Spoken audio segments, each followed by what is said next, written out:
On crypto a bit here. Coinbase is another name that you hold as well. And some remarks this week by John Paulson, I think got a lot of people up in arms, so to speak, in the crypto community, saying that he views it as crypto as worthless.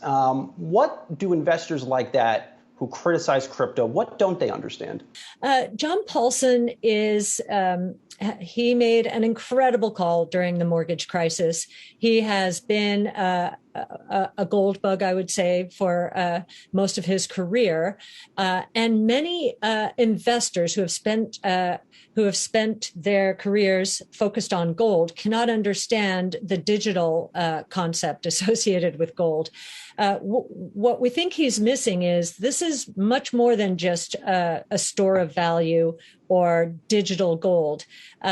Bitcoin in particular is a new global monetary system. It's a rules-based monetary policy, which is completely decentralized and therefore is not subject to the whims of policymakers. In fact, it's a hedge against the whims of policymakers, especially in emerging markets. And as far as other crypto currencies, Ether being the biggest, we're seeing the DeFi movement, decentralized finance. Again, Chairman Gensler is going to take a close look at it, which I think will be good. Let's just get the regulators on board, because at the end of the day, what we think decentralized finance is doing is taking the friction out of a lot of financial services and taking a lot of the middlemen out of financial services.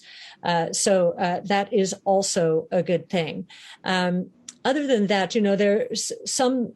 I don't know how closely John Paulson and some of the other naysayers have looked at it, but I know there have been conversions. Ray Dalio has been a conversion, Stanley Druckenmiller, and these are very thoughtful investors who at one point thought Bitcoin was a Ponzi scheme, and in some cases, and have been converted. And I think one of the reasons they have been converted is when you think about what blockchain technology is doing, it is putting into place via the internet the payments ecosystem that was not put in place in the early days of the internet because it was never conceived with commerce in mind.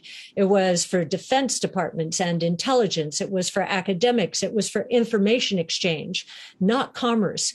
When you fill in the picture with blockchain technology, all you're doing is saying, yes, there's a more efficient way of doing commerce. We just didn't know commerce was going to be a part of the internet in the 80s and early 90s. Now, a lot of the crypto bulls, Cathie, they'll say that regulation is good for crypto. Are you in that camp? I think KYC, AML, so know your customer, anti-money laundering is good for the ecosystem. I do believe that is true. I think what's confusing from a regulatory point of view is the different definitions of crypto depending on the regulator. So the SEC, in terms of Bitcoin, has described it as not a security. The IRS says it's property. The CFTC says it's more like a commodity.